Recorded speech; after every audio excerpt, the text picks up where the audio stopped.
The neon sign of the Lone Star Bar flickered pathetically, casting an irregular glow across the rain-slicked Houston street.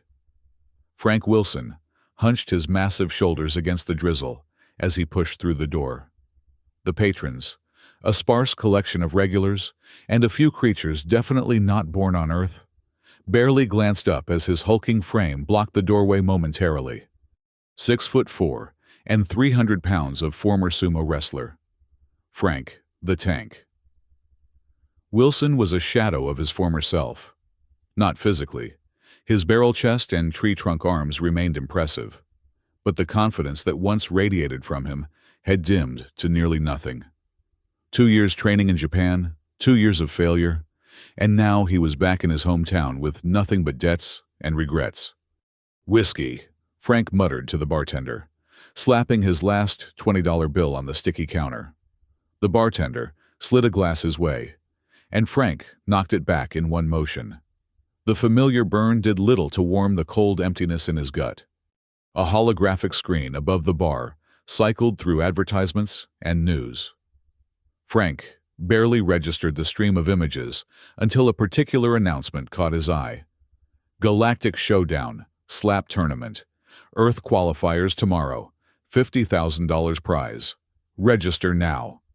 The camera panned across various competitors, humans and aliens alike, before focusing on an imposing purple-skinned creature with 6 fingers on each hand.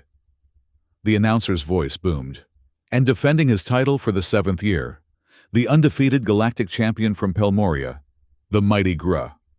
The Pelmorian champion's face filled the screen, his expression one of utter disdain as he looked down at the camera. Then, the advertisement cycled to registration details. Frank stared at his empty glass. $50,000, enough to clear his debts and start fresh. All he had to do was slap some people around, and get slapped in return. His hand unconsciously rose to touch his cheek, then clenched into a fist. During his sumo training, Frank had developed a devastating open-handed strike that his sensei said could drop an ox. It had been the one thing he excelled at. Not enough for professional sumo, but maybe enough for this. "Hey, bartender," Frank called. "Where are they holding these qualifiers tomorrow?" The bartender, a weathered man with forearms covered in tattoos, snorted. "Old warehouse on 5th Street. But don't waste your time. Those alien freaks will slap your head clean off your shoulders." Frank's jaw tightened. "Pour me another." As the whiskey burned down his throat, Frank watched the commercial repeat. This time, he studied the techniques of the competitors. Most were using wild, theatrical wind-ups that would telegraph their moves a mile away. Amateur hour. For the first time in months, a flicker of hope ignited in Frank's chest. Maybe, just maybe, this was his chance. The registration booth at the warehouse was manned by a bored-looking woman and a small, gray-skinned alien with oversized eyes. Frank filled out the form, paid the nominal entry fee with his last few dollars, and was handed a number, 47. "Wait in the holding area," the woman instructed without looking up. "They'll call your number when it's your turn." The warehouse interior had been transformed into a makeshift arena. Bright lights illuminated a central platform where 2 competitors would face off. Floating cameras hovered around the stage, capturing every angle. The audience, a mix of humans and various alien species, filled the stands, creating a dull roar of excitement. Frank found a corner in the holding area and observed the other competitors. Most were what he expected. Ex-MMA fighters, military types, and thrill-seekers. A few non-humans were scattered among them, drawing stares and whispers. First time? Frank turned to see a man about his age, lean and covered in tattoos, grinning at him. "Yeah," Frank replied. "Brad Jenkins," the man said, extending his hand. "3-time underground boxing champion. You look like you could handle yourself, though. Former football." "Sumo," Frank said, shaking the offered hand. "Almost." Brad's eyebrows shot up. "No kidding. Well, this ain't about pushing people out of a circle. This is about who can take a hit and who can dish one out. I'm familiar with the concept, Frank said dryly. Brad laughed. I bet you are. Just don't embarrass yourself out there. These qualifiers are broadcast throughout the galaxy. Before Frank could respond, a voice boomed over the speakers. Number 12 and number 13 to the stage. Frank watched as Brad and another competitor made their way to the platform.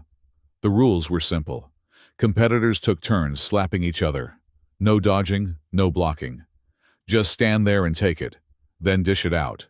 Last man standing wins. Brad's match was quick. His opponent, a burly man with a shaved head, went down after the second exchange, blood trickling from his ear. The matches continued, and Frank studied each one carefully. Most competitors relied on brute force, winding up dramatically to generate power. But Frank knew better.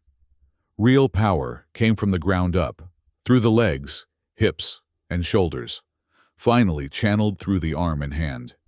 Number 47 and number 48 to the stage. Frank's heart hammered as he climbed onto the platform. His opponent was a former MMA fighter, cocky and covered in tattoos. The man sneered at Frank. Look what we got here. Tubby's gonna try his luck. Frank said nothing, taking his position. The referee, a lanky alien with translucent skin, explained the rules again and then flipped a coin to determine who would go first. Number 48, you strike first, the referee announced. The fighter grinned, stretching his neck side to side. Better say goodbye to your consciousness, fat boy. He wound up dramatically, his arm swinging wide before connecting with Frank's cheek. The impact was substantial. Frank felt his skin compress and his brain rattle. But he'd taken worse hits during sumo training. He didn't even blink. The crowd murmured. The fighter looked surprised, then concerned. Your turn, the referee said. Frank took a deep breath, planted his feet, and stared directly into his opponent's eyes. Something in his gaze made the man flinch. Frank didn't wind up or showboat. He simply transferred his weight from back foot to front, rotated his hips, and swung. The sound was like a gunshot. His opponent's head snapped sideways, body following a split second later.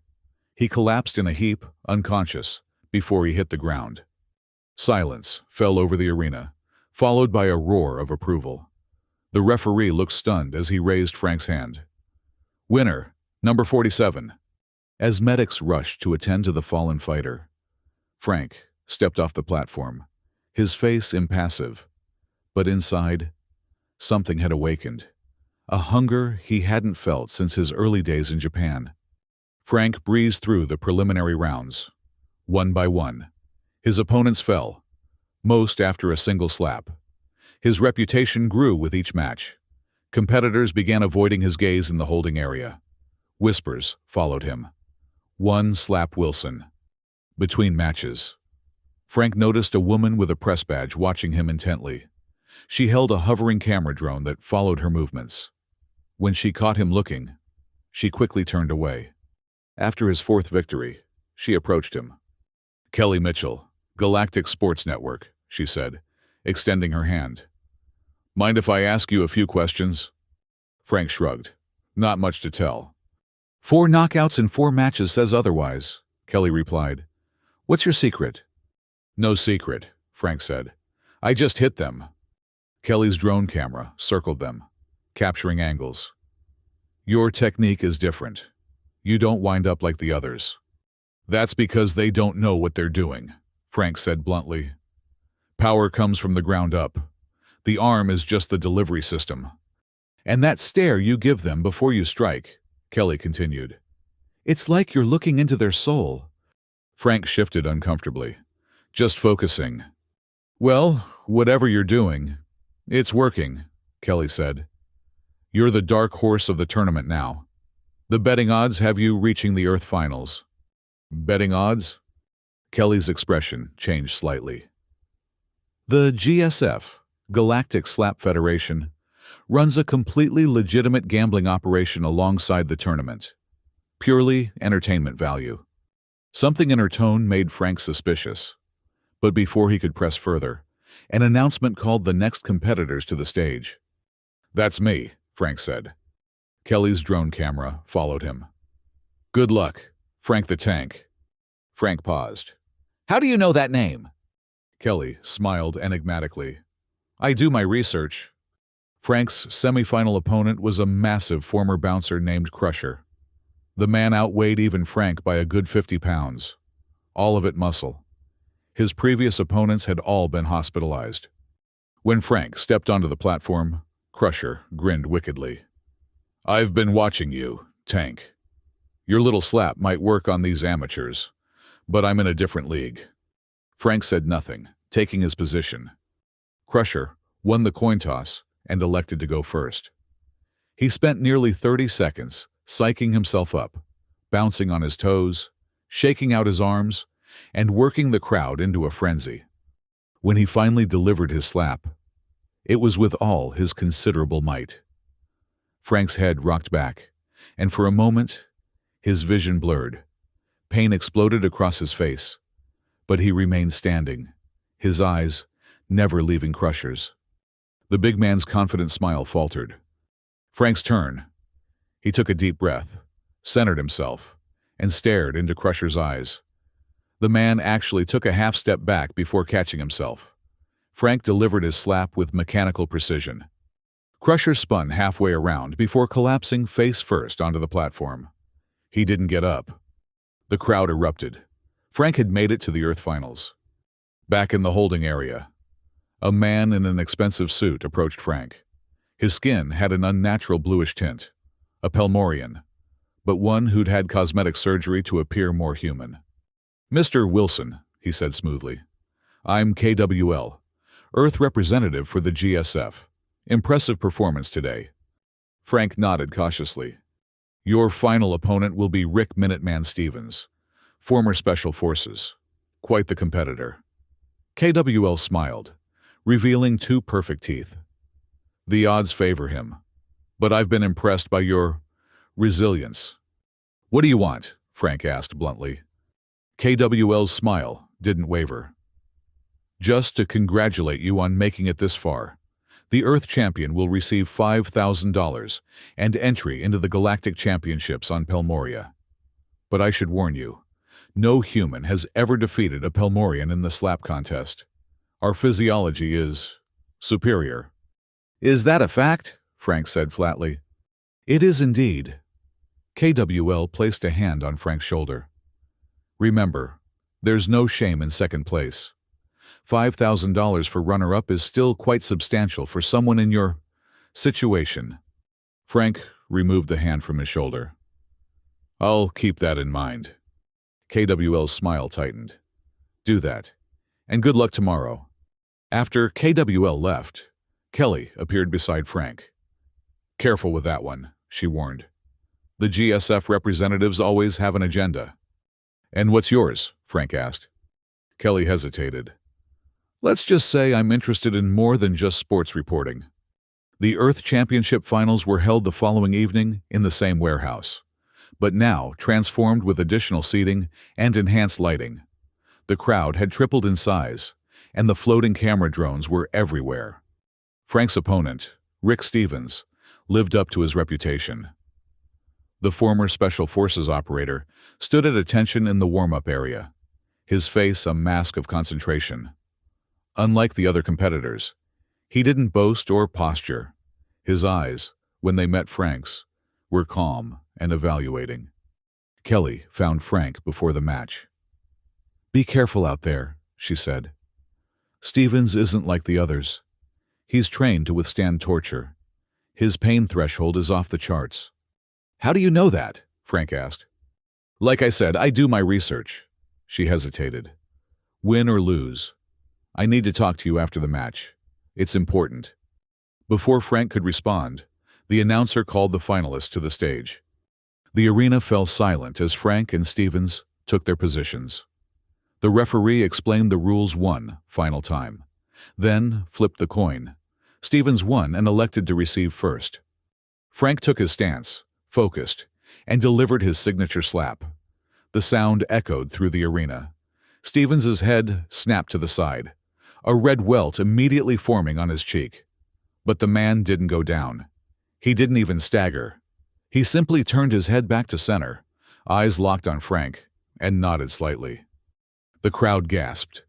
No one had remained standing after Frank's first slap. Stevens's turn. The man didn't use a theatrical wind-up. Instead, like Frank, he gathered his power efficiently, transferring energy from ground to hand. The slap connected like a thunderclap. Pain exploded across Frank's face. He tasted blood. His vision swam, and for a moment, he thought he might go down. But he forced himself to remain upright, locking his knees and focusing on Stevens' eyes. The second round. Frank put everything he had into his slap, adding a slight twist to his wrist at the moment of impact, a technique he'd developed during his sumo training. The sound was like a whip crack. Blood sprayed from Stevens' mouth. The man stumbled, dropping to one knee. For a long moment, it seemed he would stay down. Then, with visible effort, he pushed himself back up to standing. Stevens' second slap caught Frank high on the cheekbone. Frank felt something crack. Blood poured from a cut near his eye, partially blinding him. The crowd roared, sensing a turning point. Back and forth they went, each round more brutal than the last. By the fourth exchange, both men were bloody and swaying. The arena had fallen into a hushed silence, punctuated only by the terrible sound of flesh meeting flesh. Before the fifth round, Frank wiped blood from his eyes and looked at Stevens. The man was tough, incredibly so, but Frank could see the glazed look of someone approaching their limit. Frank gathered his remaining strength for one final slap. As he stared into Stevens' eyes, Frank channeled everything: his frustration at failing in sumo, his anger at KWL's condescension, his determination to start a new life. Something in his gaze must have communicated this intensity, because for the first time, Stevens looked uncertain. Frank's final slap combined everything he'd learned. The sound was deafening. Stevens' body went limp instantly, collapsing in a heap on the platform. The arena erupted. The referee raised Frank's hand. "Earth Champion!" After the medical team revived Stevens and helped him off stage, KWL presented Frank with the championship belt and a check for $5,000. "Congratulations," KWL said, his smile not reaching his eyes. "The Galactic Championships begin in 2 weeks on Pelmoria. Transport will be arranged." As the crowd began to disperse, Kelly found Frank. "We need to talk," she said urgently. "Not here. Come with me." Frank, still dazed from the match, followed her outside to a quiet alley behind the warehouse. "First, congratulations," Kelly said. "That was incredible, but listen carefully. You're in danger." "What are you talking about?" "I'm not just a sports reporter," Kelly admitted. "I'm an investigative journalist. I've been tracking the GSF for over a year. They're not just running tournaments. They're the center of the largest illegal gambling operation in the galaxy." Frank leaned against the wall, trying to process this through his pounding headache. "What does that have to do with me?" "The fights are fixed," Kelly explained. "Every Earth champion for the last 7 years has either taken a dive in the Galactic Championships or suffered a convenient accident before the finals. No one threatens Gra's reign because the GSF makes billions on the sure bet." "And now I'm supposed to lose," Frank concluded. "Exactly. They'll approach you soon with an offer. Take the fall. Get a payout. Refuse." She trailed off. "And I have an accident," Frank finished. Kelly nodded grimly. "I'm close to getting proof. Financial records, communications, the whole operation. But I need more time. And I need you to stay alive." Frank touched his swollen face gingerly. "So what do I do?" "Train," Kelly said firmly. "Get stronger. And watch your back. I'll be in touch." Frank's apartment was small and sparse, reflecting his financial situation. He locked the door behind him, dropped his championship belt on the threadbare couch, and headed for the shower. The hot water stung his cuts, but helped ease his aching muscles. As steam filled the bathroom, Frank contemplated Kelly's warning. Part of him wanted to walk away, take the $5,000 and disappear. But a larger part, a part that had been dormant since his sumo days, refused to bow to intimidation. After his shower, Frank noticed something wrong. The door to his apartment was slightly ajar, not how he'd left it, moving silently despite his size. He grabbed a baseball bat from beside his bed and crept toward the living room. A figure sat on his couch, examining his championship belt. In the dim light, Frank could make out purple skin and 6 fingers. "Mr. Wilson," the Pelmorian said without looking up. "Congratulations on your victory." "Who are you?" Frank demanded, gripping the bat tighter. "How did you get in here?" "My name is unimportant," the alien replied, finally turning to face him. "As for how I got in, your security is primitive, like all things on this planet." The Pelmorian stood, towering over even Frank's impressive height. "I come with a message from certain interested parties. Your performance today was impressive for a human, but the Galactic Championships are another matter entirely." "Let me guess," Frank said. "I'm supposed to take a dive." The Pelmorian's expression didn't change. "Crude, but accurate. You will receive compensation, of course. 50,000 of your Earth dollars. Far more than the championship purse." "And if I don't?" The alien smiled coldly. "Then we cannot guarantee your safety. Interstellar travel can be hazardous." Frank's grip tightened on the bat. "Get out!" The Pelmorian sighed. "I had hoped you would be reasonable. Many of your predecessors were." "I'm not them!" The alien moved with shocking speed, lunging toward Frank. But Frank was ready. Years of sumo training took over. He sidestepped and swung the bat, connecting solidly with the Pelmorian's midsection. The alien grunted, but recovered quickly, drawing a small device from his pocket. Frank didn't wait to see what it was. He dropped the bat and delivered an open-handed slap to the side of the Pelmorian's head, the same devastating strike he'd used in the tournament. The alien's head snapped sideways with an audible crack, and he crumpled to the floor, breathing heavily. Frank checked the Pelmorian's pulse. Still alive, but unconscious. He quickly searched the alien, finding what looked like identification and the strange device, which appeared to be some kind of weapon. Frank pulled out his phone and called the number Kelly had given him. "It's Frank. I just had a visitor, Pelmorian. He's currently unconscious on my living room floor." "I'll be right there," Kelly said without hesitation. "Don't call the police." 20 minutes later, Kelly arrived with what looked like medical equipment. She efficiently checked the Pelmorian's vitals, then injected him with something. "Amnesia agent," she explained. "He won't remember the last few hours. We need to get him out of here." "We?" Frank asked. "You're in this now, whether you like it or not," Kelly said. "Help me carry him." They loaded the unconscious alien into Kelly's car and drove to an empty lot on the outskirts of Houston. There, they propped him against a tree. "He'll wake up in about an hour, confused but otherwise fine," Kelly said as they drove away. "But they'll send others." "So what's the plan?" Frank asked. Kelly was quiet for a moment. "You need to train, really train, and I need to get those records." "I know someone who might help with the training part," Frank said slowly. "My old sensei. He lives outside the city now." "Perfect," Kelly nodded. "You stay with him. I'll continue my investigation and keep in touch." The next morning, Frank stood outside a modest house surrounded by oak trees. A sign by the gate read, "Tanaka Dojo," in faded letters. Master Tanaka hadn't changed much in the 2 years since Frank had last seen him. Still straight-backed despite his 60 years, with a stern face and calloused hands, he regarded Frank with unveiled disappointment. "So, the quitter returns," Tanaka said, his Japanese accent still thick after decades in America. "Good to see you too, Sensei," Frank replied. "What do you want, Frank-san? More lessons you will not finish." Frank took a deep breath. I need your help.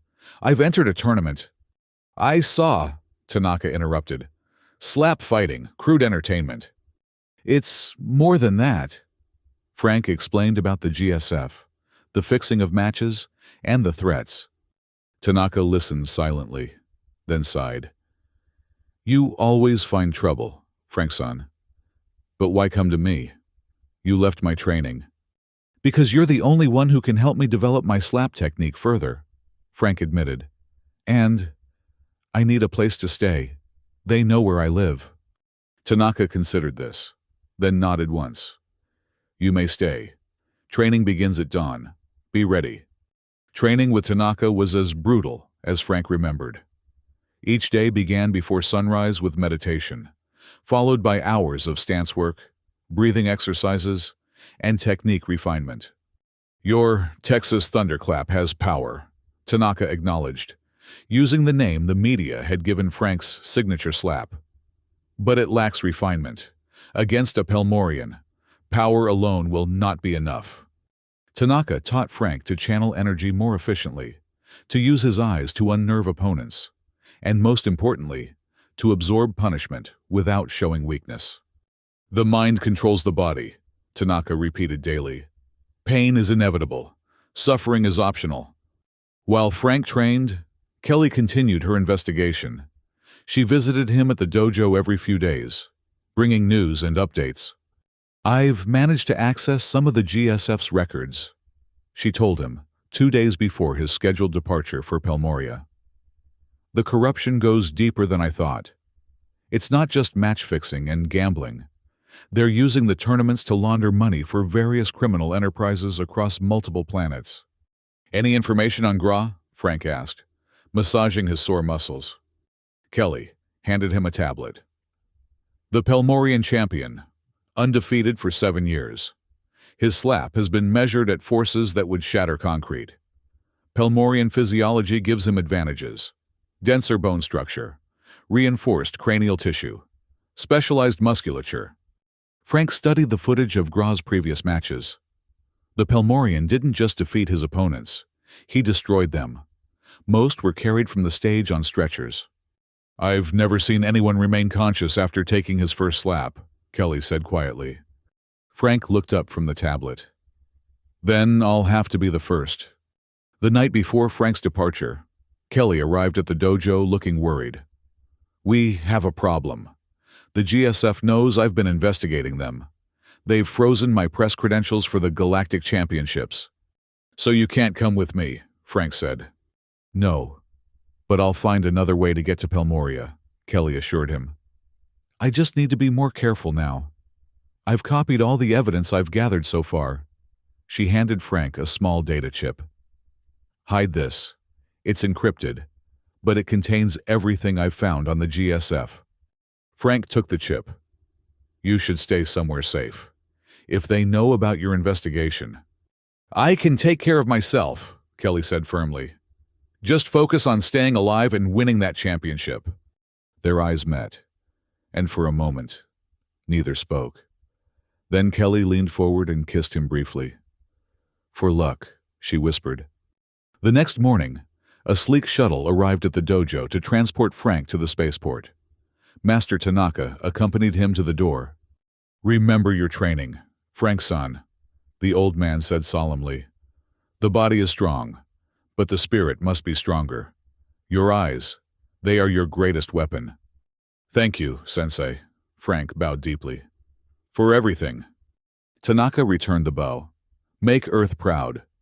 The journey to Pelmoria took 3 days aboard a luxury transport ship. Frank spent most of the time in his cabin, meditating and reviewing footage of previous championships. On the second day, he ventured to the ship's communal area and found himself among the other planetary champions, a diverse collection of beings from across the galaxy. Some were humanoid, others decidedly not. All regarded the human with varying degrees of curiosity or contempt. A reptilian being with iridescent scales approached Frank as he sat alone at the bar. Earth champion, it hissed in surprisingly clear English. First time off planet? Frank nodded. That obvious? The reptilian made a sound that might have been a laugh. You have the look of someone trying not to be impressed. I am Clan, champion of Reptilia, 7-time qualifier. Frank Wilson. Frank extended his hand, which Clan examined curiously before taking it. You are the first human to qualify in 3 years, Clan observed. The last one did not fare well. So I've heard, Frank said. What happened to him? Clan's vertical pupils narrowed. Officially, he withdrew due to illness before facing Gra. Unofficially, the reptilian drew a claw across his throat. Frank leaned closer. Have you ever faced Gra? Once, Clan admitted. I woke up 3 days later with a fractured skull. The Pelmorians are built differently, evolved on a high-gravity world with frequent meteor storms. Their skeletal structure is like reinforced concrete. Yet they're allowed to compete against species without those advantages, Frank noted. Clan shrugged. The GSF sets the rules, and the rules favor Pelmoria. Frank considered this. Have you ever wondered why? Why maintain a competition where one species always wins? Money, Clan said simply. The betting. Trillions change hands during the championships. And if someone were to beat Gra?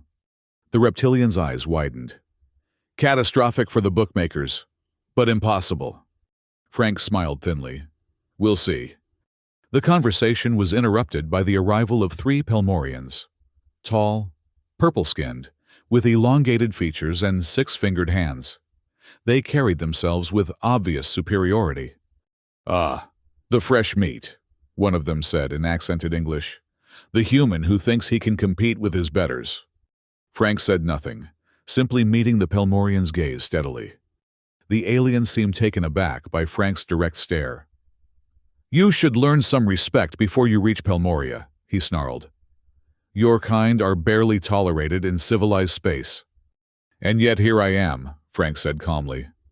The Pelmorian stepped closer, looming over Frank.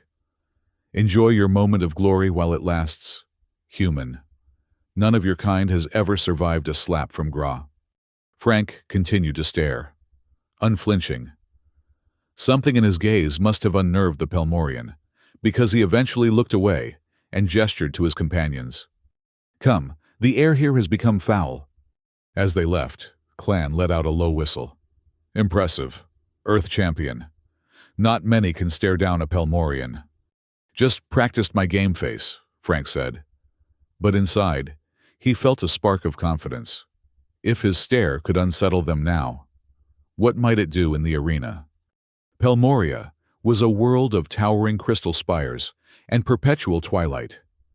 3 moons hung in the purple sky, casting multiple shadows across the landscape. The capital city sprawled across a vast plateau, its architecture both beautiful and intimidating, all sharp angles and imposing scale. Frank was escorted from the spaceport to his accommodation, a luxurious suite in one of the lesser towers near the championship arena.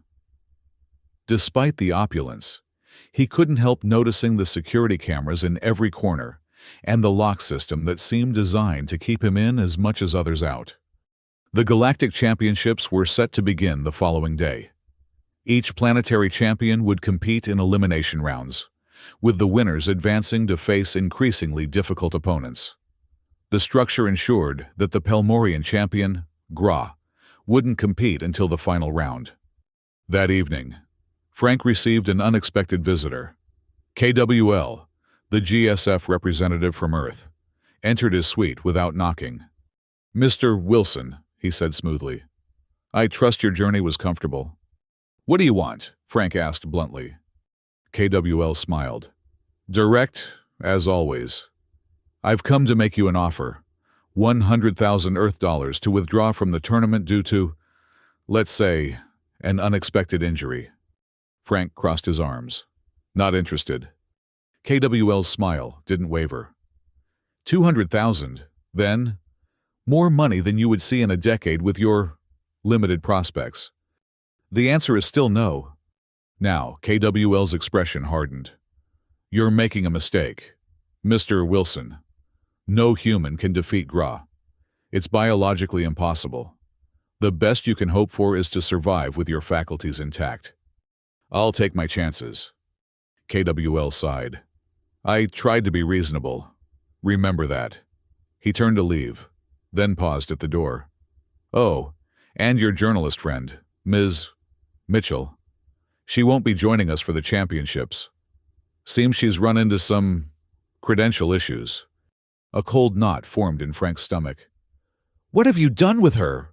Nothing yet, KWL said.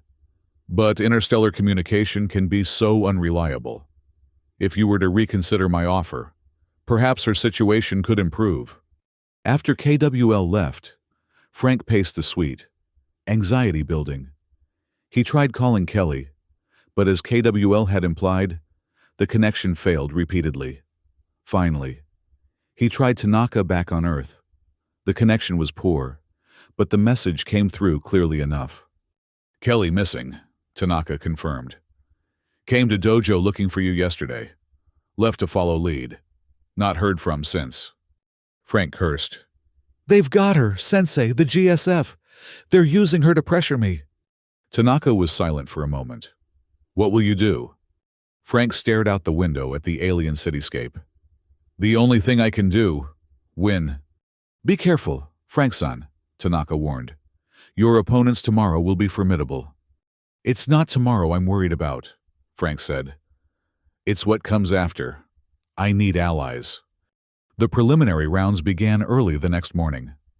The championship arena was a massive structure that could seat over 100,000 spectators. Though for the early rounds, it was barely a quarter full. Frank's first opponent was a hulking, four-armed being from a heavy-gravity world. Despite the creature's obvious strength advantage, it lacked technique. Frank absorbed its slap, painful but manageable, then countered with his refined Texas thunderclap. The alien went down hard. Between matches, Frank sought out Clan and the other non-Pelmorian champions who hadn't yet competed. I need your help, he told them bluntly. The GSF has kidnapped a friend of mine, a journalist who was investigating their corruption. Most of the aliens looked away uncomfortably, but Clan held Frank's gaze. What corruption? Frank lowered his voice. Match fixing, illegal gambling, money laundering. She has proof, documents, communications, financial records. And what do you expect us to do? Asked a crystalline being whose translucent body refracted light in mesmerizing patterns.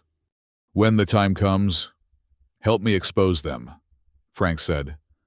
All of you have suffered under Pelmorian dominance. Together, we could end it. And get ourselves killed, muttered a furry creature with multiple eyes. Or, Frank countered, become heroes to your people. Change the balance of power in the galaxy. His words seemed to have little effect. The aliens drifted away, unwilling to commit to what must have seemed like suicide. Only Clan remained. You are either very brave or very foolish, human. Probably both, Frank admitted. I lost my brother to Gra 3 championships ago, Clan said quietly. The GSF claimed it was an accident, but I know better. If you truly have a plan to bring them down, I will help.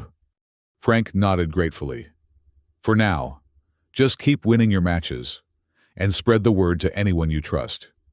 The quarterfinals and semifinals passed in a blur of competition. Frank faced increasingly difficult opponents, but his technique, honed by Tanaka, proved superior each time. By the end of the second day, he had secured his place in the championship match against Gra. The media frenzy was unprecedented. Never had a human advanced so far in the Galactic Championships. Betting odds were astronomical against Frank, 10,000 to 1 according to the official GSF bookmakers. The night before the final, Frank was summoned to a press conference. The massive hall was packed with journalists from across the galaxy, floating camera drones buzzing overhead. At the center of the stage sat Gra, the Pelmorian champion.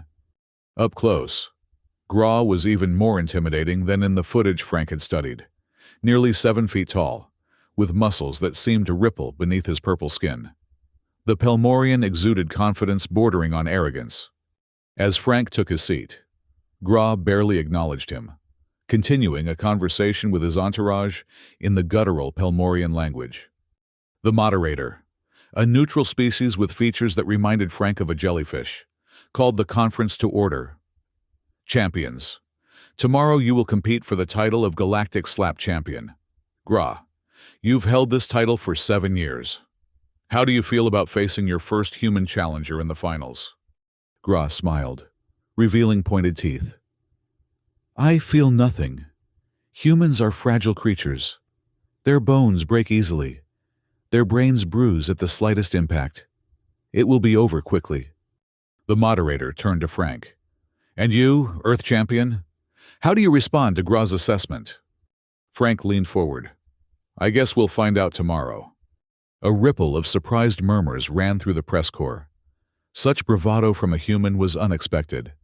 You seem confident, the moderator pressed. What makes you think you can succeed where every other non-Pelmorian has failed? Frank ignored the question, instead locking eyes with Gra. I have just one question for the champion. Gra, who had been dismissively examining his six-fingered hand, looked up, startled by Frank's direct address. Have you ever faced someone who wasn't afraid of you? The Pelmorian's expression darkened. For the first time, he seemed to truly look at Frank, to register the unflinching gaze that had unnerved so many others. Your courage is admirable, Gra said finally, but misplaced. Fear is the appropriate response to what awaits you tomorrow. I'll keep that in mind, Frank replied, never breaking eye contact. Later that night, a soft knock at Frank's suite door revealed Clan, accompanied by several other planetary champions. We've discussed your proposal, Clan said without preamble. We want to know more about this evidence of corruption. Frank let them in and explained everything Kelly had discovered. The rigged matches, the illegal betting operations that made trillions while keeping the champions in relative poverty, the accidents that befell those who threatened Pelmorian dominance. I believe they're holding my friend somewhere in the GSF headquarters, Frank concluded. She has compiled all the evidence on a data chip. I have a copy, but we need her to authenticate it. And your plan? Asked a champion with features like a feline.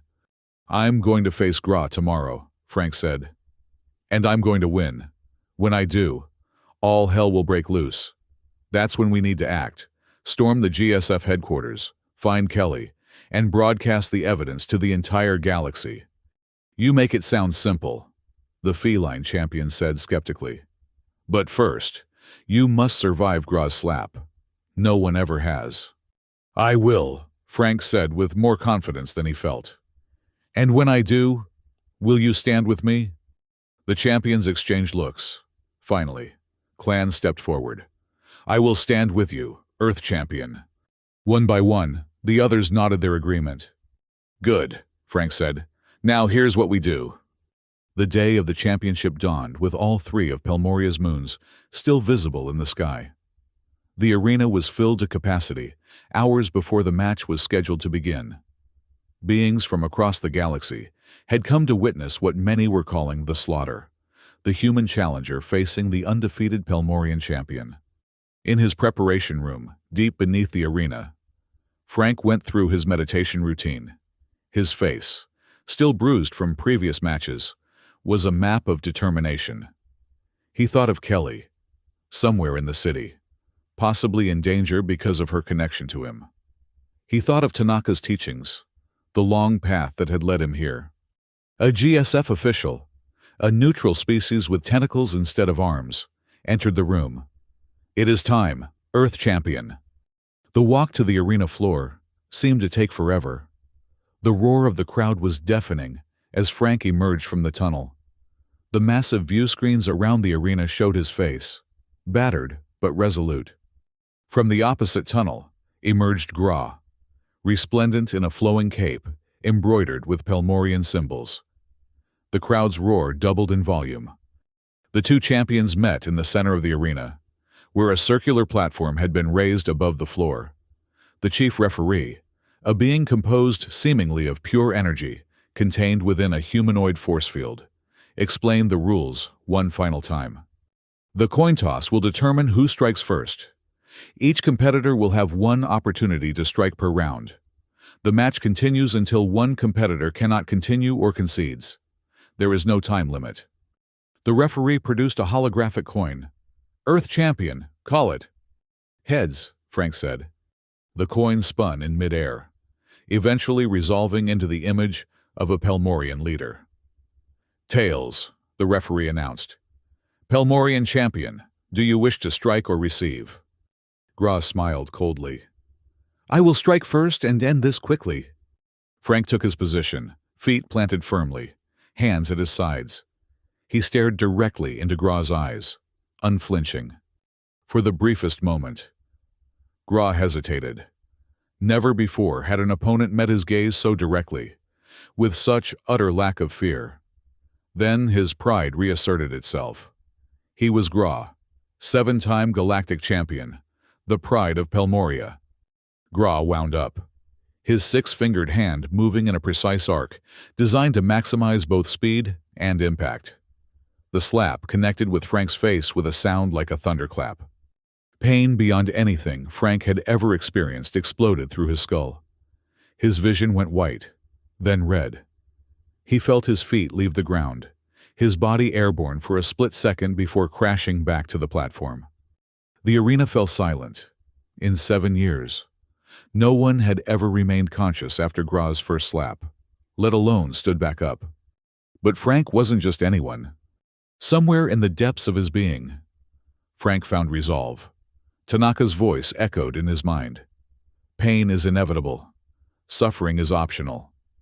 With trembling limbs, Frank pushed himself up to his hands and knees. Blood poured from his nose and mouth, splattering on the platform beneath him. The crowd's silence gave way to a low murmur of disbelief. Frank got one foot underneath him, then the other. Swaying like a tree in a hurricane, he stood. His face was a mask of blood and determination. Gra stared in shock. "Impossible," he whispered. Frank wiped blood from his mouth with the back of his hand. "Is that all?" he asked, his voice raw but clear. The arena erupted in chaos. Nothing like this had ever happened in the history of the championship. Now it was Frank's turn. Despite the ringing in his ears and the double vision that made it hard to focus, he took his stance. The Texas Thunderclap, perfected under Tanaka's guidance, was his only hope. Frank stared into Gra's eyes. For the first time, he saw uncertainty there, fear, even. The mighty Pelmorian champion had never faced an opponent who could withstand his best shot. The psychological advantage had shifted. Frank took a deep breath, channeling his energy from the ground up, through his legs, hips, and shoulders. At the last moment, he added the twist Tanaka had taught him, a movement that engaged every muscle group simultaneously. His hand connected with Gra's face, with a sound like a sonic boom. The Pelmorian's head snapped back at an angle that seemed impossible without breaking his neck. For a suspended moment, Gra remained upright. His eyes rolled back in his head. Then he fell, crashing to the platform like a felled tree. The silence that followed was absolute. 100,000 beings held their breath. The referee approached cautiously, checking Gra's condition. After what seemed like an eternity, he straightened and raised Frank's hand. The winner, and new galactic champion, Frank Wilson of Earth.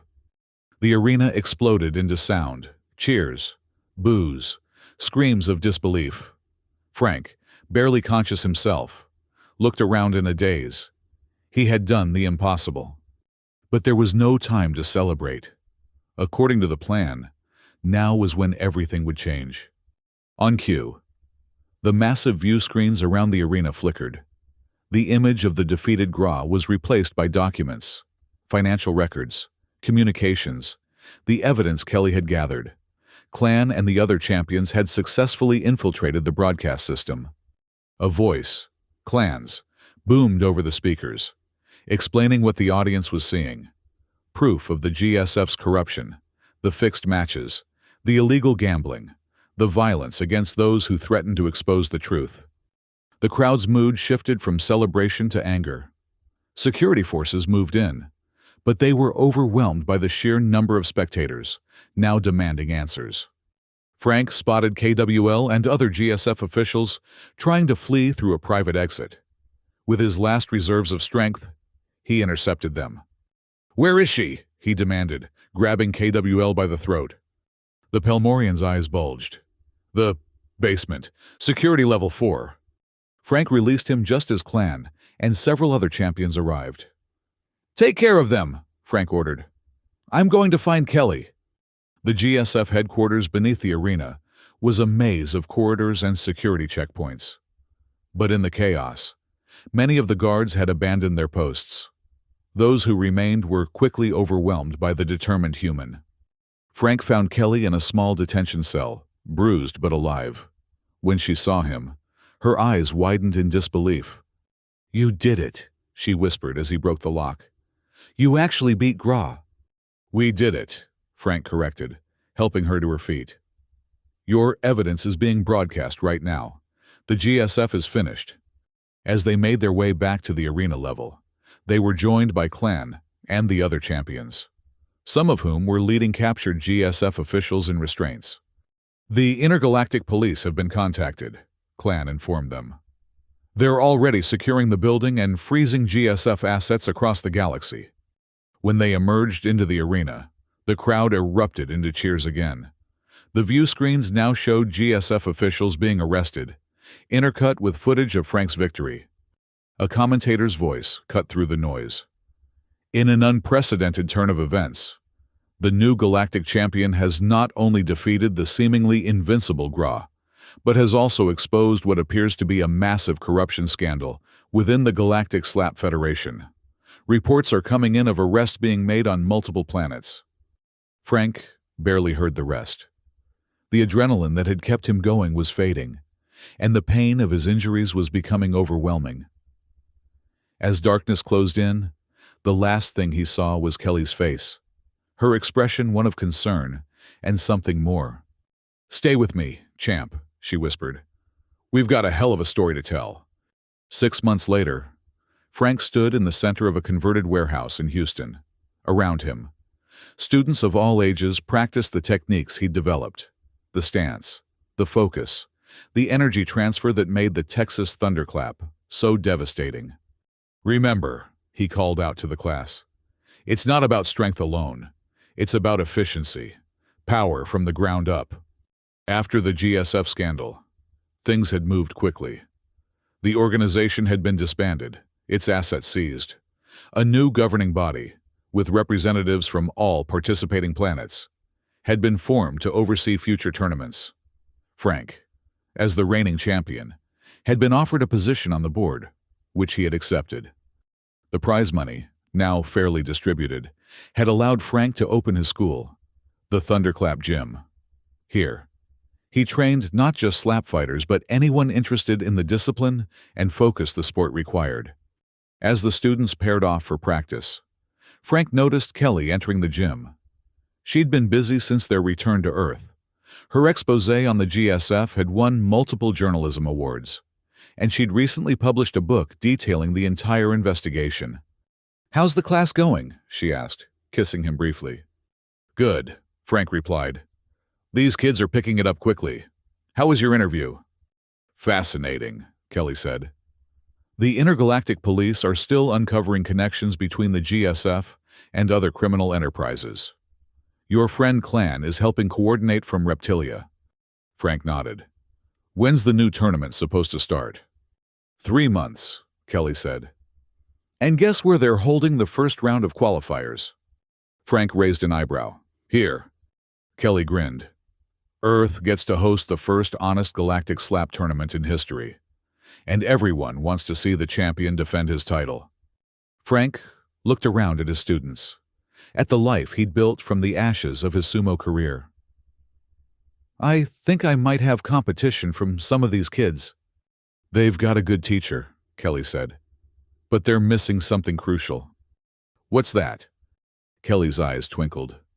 "That look. The one that even made Groff flinch. The stare that says, 'I'm not afraid,' And you should be. Frank laughed. That's not something you can teach. No, Kelly agreed. But it's something they can learn from watching you. The aliens thought nothing could intimidate them, until a human made eye contact. As they watched the students practice, news played on the screens around the gym. The regeneration of the slap tournament under new management. The Pelmorian government's official apology for their citizens' involvement in the corruption. Plans for the next championship, with representatives from 50 planets expected to compete.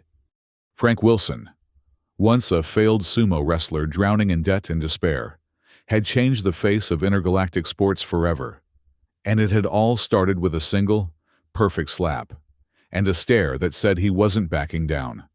Outside the gym, the Houston sun beat down on the pavement. Inside, humans trained to compete against beings from across the galaxy.